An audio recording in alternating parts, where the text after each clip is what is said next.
Welcome to another episode of HF Conversations. Thank you so much for watching these and for engaging with these. And today, joined again, Pastor Mark Estepp is here. And if you haven't watched this past week's message, go to our website, hf.church, and you can watch week 2 of HF Conversations, where Mark had an incredible message talking about sex and relationships and intimacy. And so we're just going to kind of unpack that a little farther because 30 minutes is not enough.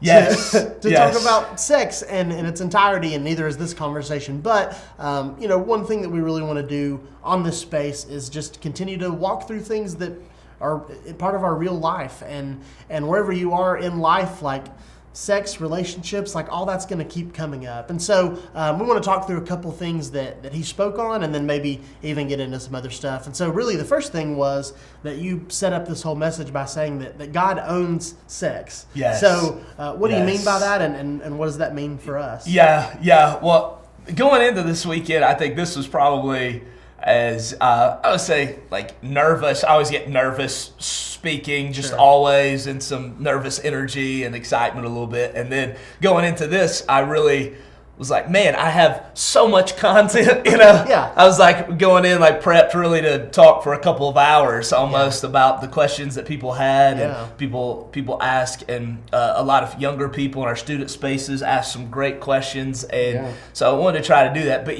I wanted to try to bring all those things together in just like a couple of simple things, and that was the first thing, and I think that's surprising to people sometimes in maybe in the church space and then outside of the church space for someone to make a comment like that God owns sex. But just the entire idea, entire thought is that it's his idea. He invented it. If there's a patent on it, it would be his, right? Yeah. And it's surprising to us because we think most of the time that's someone else's thing. But that was the first part. Is God created us in His image. He created us with the capacity to be able to experience sex, and that was one of the first things that God gave to people, to Adam and Eve, man, woman, in the beginning, for them to be able to experience that together. And so wanted to be able to redeem some of the beauty of that sex is good in its origin as God created it. It's a good thing. Yeah, I think so much in sort of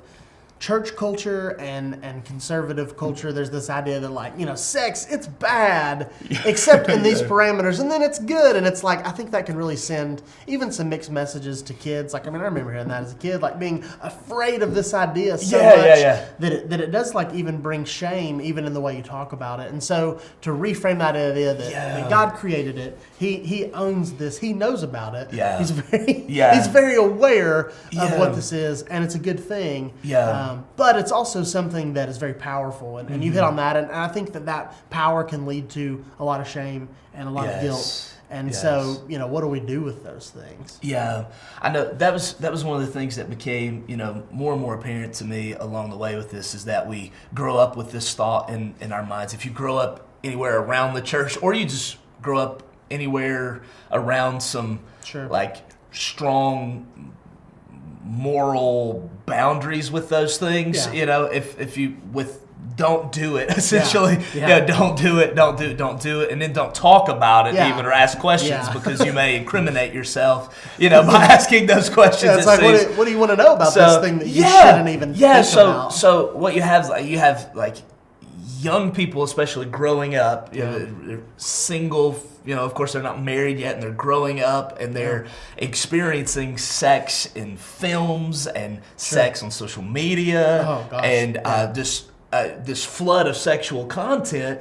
But then there's this thought of, well, all of this then, it feels kind of weird. Like whether you're a Jesus person or not, it's like, man, I don't know if really this is okay or not for me to, flood my life with this. And sometimes even if we just readily accept all that is available like that, it does create in us a little bit of a sense of shame without us even realizing it. And that's one of the hard things, is that then we have adults years and years later who recognize wow, I didn't see what this was doing to me at those points in time in my life. And so, but because everybody just thinks, man, it's bad, I don't really want to talk about it, I don't really want to ask questions about it, then we just kind of live in soaking in the shame. And it's really destroying our minds, and it affects us in such a deeply personal way, which is what Scripture tells us, is that's what sex is unlike really anything else. Like sexual immorality is a sin against your own body. And so that's one of the things that we start to see the effects of over time. But we're so underprepared to be able to deal with the flood of it in this generation that comes at us early and often, and just in such high volumes. I think about us, like, we're not old by any regard, but I look at people who are 10 years younger than us, 15 years younger than us. They're in high school right now, and it's such a different world even than when we were in school.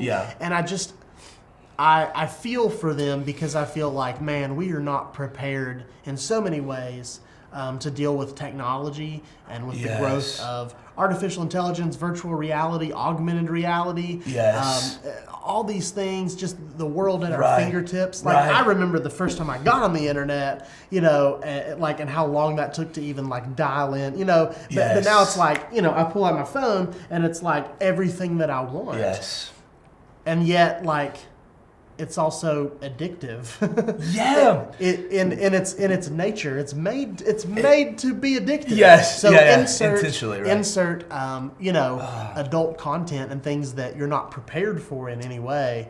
And it's a lot. It is. It's a lot to deal with. And one of the things, and I kind of did this message over the weekend 3 times, and in 3 slightly different ways. Some of the big ideas are still there, but I just man, I had so much I wanted to do.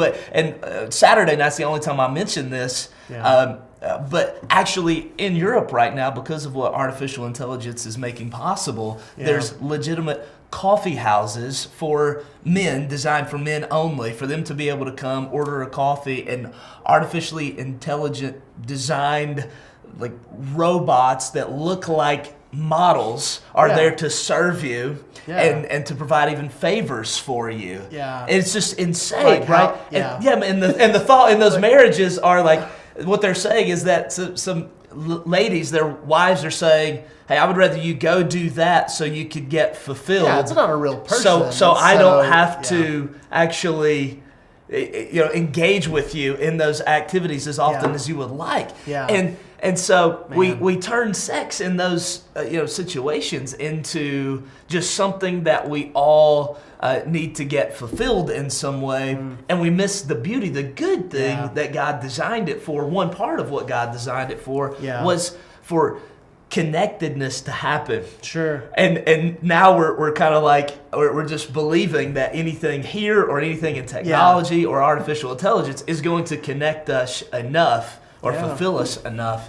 And none of us really, I think in the church for sure, none of us are really prepared to be able to deal with those things, because then people, of course, ask the question, was like, well, is that really wrong, or is that really bad, or is that really as bad as having a real affair, or all those kind of things. And it's like it's a whole nother conversation. We're not really prepared to be able to but to deal with those things. And again, like all that, technology, as it grows, it doesn't just grow in a multiplicative way, it grows in an exponential way. Right? I mean, who would have even thought that 5 years ago that's a reality? That's something in like The Matrix, right? Like a movie. And now that's like going to be normal, but like, I don't know how we deal with that. But not talking about it, not having those conversations.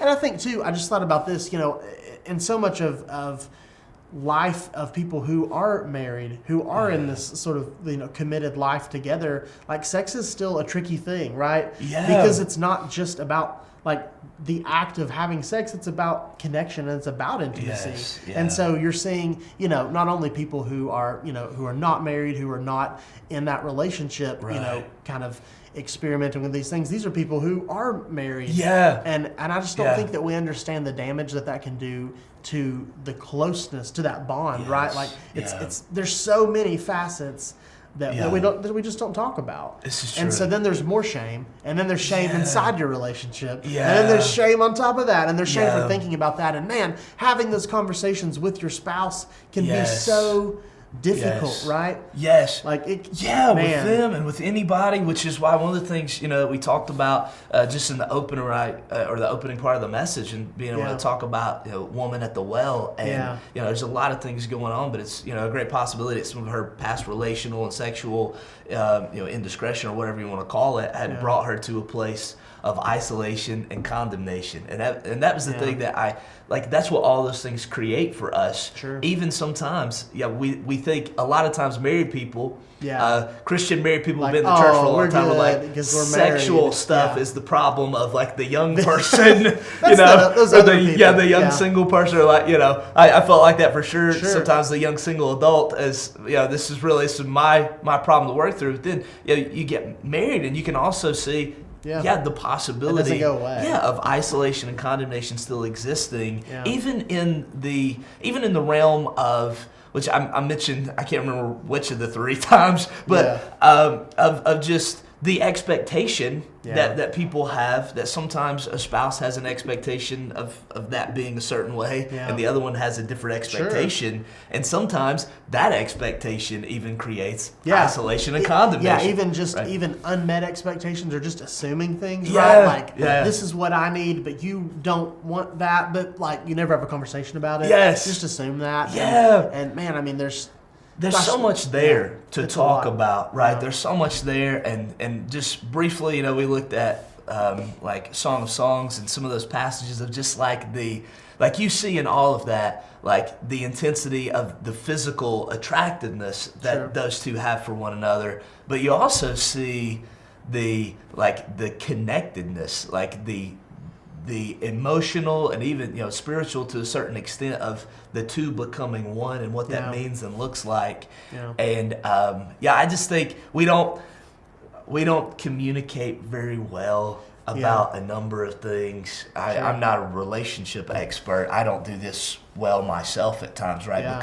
Because of, as you mentioned, we feel ashamed to sometimes. We really feel ashamed to be able to say, I'm kind of struggling with this. I don't know if I'm meeting your expectations. I don't know if this is meeting the expectations I had. And to be able to do that in a way that doesn't make the other person feel like they're less than adequate. I mean, that's the fear I think that all of us have.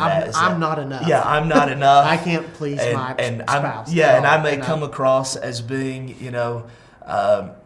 too demanding, or suggesting that you're not enough. And I just, that's why for sure I wanted to, and in this conversation as well, for us to just see like, well, God owns this, and God designed it, and it's good. It's beautiful. It is a powerful thing. And even when we think that I'm good, I don't really have an issue. I don't have any kind of weird things going on, whatever that means, like so-and-so does. It still has that possibility to affect us in that way. You mentioned something in one of the times, in one of the messages, I can't remember if you said in all of them, but that was the idea that when we feel shame about something, whether it's sex or whether it's greed, power, lust, fame, whatever thing, when we feel shame about that and we're not able to deal with it, what we often do is turn outward and blame other people. Right? So it's that idea of the person praying, like in the Bible, praying in the synagogue, and there's a tax collector, and like, God, thank you that I'm not like this guy. And it's like, because I don't do those things. But I'm not going to deal with sort of my own stuff either. And I think that sex is just such a hot topic in this, because it pulls in all those areas, right? It's not just one thing. It's so deep in so many ways that but I think in a lot of areas of life we put something in a place that is higher than it needs to be. And so if you're watching this and you're like, man, I don't really struggle with this, I don't understand what's going on. Well, there's something in your life, right, that you that kind of has that sort of instant hold on you. Maybe that's like desire for like wealth or money, right? Like money's not bad. We need money to buy stuff and live and take care of our families. But like the obsession over money could be bad, right? It could Yeah. lead you to do some things you probably shouldn't do, or Yeah. to neglect other things, or let's be honest, like the desire to be like known, right? On Instagram, on Twitter, on YouTube. How many views did I get? How many Yeah. likes did I get? Like, I have posted a photo online for the sole purpose of like hoping that people would like it, right? Yeah, and yeah. seeing like Oh, how good I absolutely. am, how good of a Absolutely. dad I am, or Yeah. like look Yeah. how good I am, look Yeah. how humble Oh, I no. am. Yeah. Please like my photo. No, But you're right. that's Yeah. the reality, right? Like those Yeah. things can have such a hold on us, right? Yes. There's nothing wrong with having Instagram. There's nothing wrong with posting fun Right. pictures. There's nothing wrong with liking those. Yeah. But at the same time, like my mind can go, oh man, I gotta check it. I gotta know, Yeah. more people should like this photo. Yes. Why Yeah, don't they yeah. like me? Yeah. And now my identity's tied up in that. Yes. I wish people now I'm like sad. Yes. Yeah. Because yeah, these yeah. people that don't really care that much about me don't like my photo. Yeah. And so, man, I just think in the world that we live in, and the socially connected universe, we can find ourselves so alone. Yes. Yes. And I don't think that that's going to go away. No. No matter how many robots are here, and no matter how much Yeah. artificial intelligence we have, and this and that, and life hacks we can do, real community is hard. Yes. Relationships Yes. are hard. Yes. Being in a dating relationship, a committed relationship, a marriage is hard. Yes. And it takes two people willing to be honest with each other. Mm-hmm. And really, if you get nothing out of all of this, maybe that's what you can take away is, if you love someone, one great way you can show them that you love them is being honest. Yeah. About who you are, about your desires, good, bad, Yeah. exposed, right? When Yeah. we think about the Garden of Eden, right there, Adam and Eve in that picture are naked and unafraid. Yes. And after sin enters the world, they become naked and afraid. Yes. And so I think there's always that fear in any close relationship Yeah. to respond in sort of that fear of like, I don't want someone to Yeah. know this because then they won't. But really the most selfless sort of giving act of love you can have is to be known Yeah. and to know someone else. And so, Yeah. man, that's there's like a a lot of- forever struggle, right? Yeah, and there's a ton of great stuff in there that for sure that you just said, and one of those I immediately think about. So if someone's listening to this, Yeah. and someone's listening to this and they're married and they're in a relationship, but sexual struggle is there, or sexual expectation is a struggle, and maybe they're turning in some other directions, and some maybe Sure. they're not in an affair or any, but there's like 100 million steps between. Yeah. And but they just filled themselves. Maybe they see someone that they're attracted to that's come to work at their workplace now. Yeah. Here's the thing that I think happens a lot is that we don't say that because, again, of shame. That makes us Sure. look bad. Yeah. I mean, that makes us look, I can't believe that. But then also, to be on the receiving end of that, oftentimes the way people receive that is, as we kind of mentioned earlier, I'm not good enough for you. Yeah. I am not fulfilling to you. Yeah. You would rather be with them. You would Yeah. rather, and one of the tensions there is most of the time that's not actually not even true. true.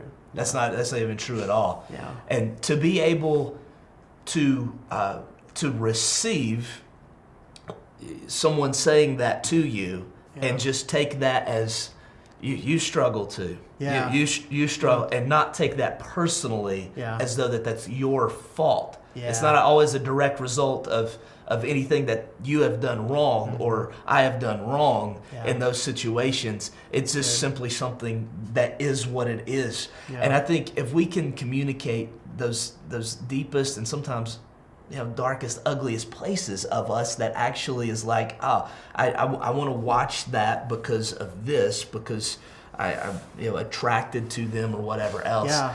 Those are super, super hard Yeah. conversations.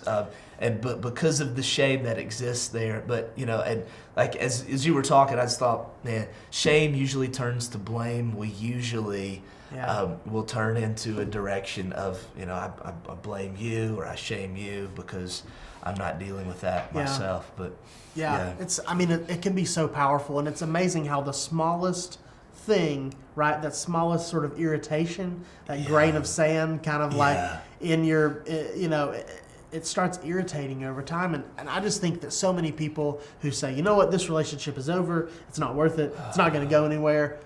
I really do believe that so much of that could have been helped by being honest about where you're at. And so if you're watching this and you're like, man, I would love to be honest with my significant other, but I can't. And here's why. Like, we have people here at Highlands on our care team who could literally just sit down and help you have a conversation. Absolutely. Or find a counselor who you could come and sit with. Like, counseling is not just for people who, those people need counseling. Like, everyone needs counseling, right? Everyone needs help because relationships are complicated.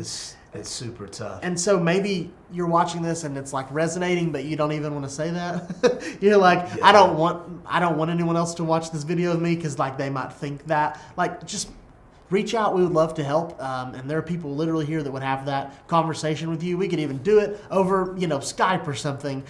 Because being honest in those things is the most freeing. And I can say from experience in my marriage and my relationship that being able to speak things that were hurting me and bothering me, when I said them out loud, I took their power away. Yeah. And then for my wife to say, that was a big deal to you? Yeah. I don't even remember that. And it's like, what? And that takes time. Yeah. Right, too, is that, man, our first response is when it kind of starts to get tense like that, and then we feel shame, we feel like we're not enough.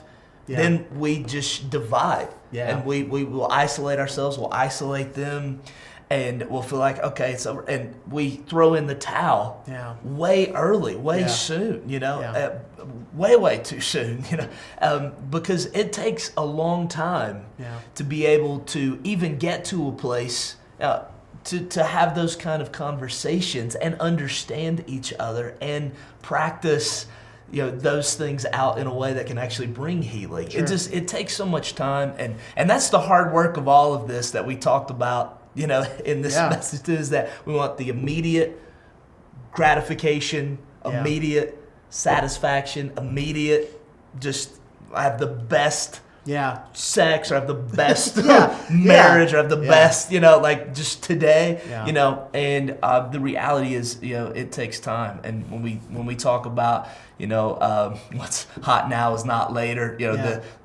if you listen to the message, I would just kind of take the flip side of that, is sometimes the things that are hot or that are actually worthwhile or actually worth pursuing, they take time. They take a long time to be able to put into practice and to figure some things out and communicate those things together and actually be able to get to some moments and places where you're like, oh, I actually do see now what that is like for you, for the other person.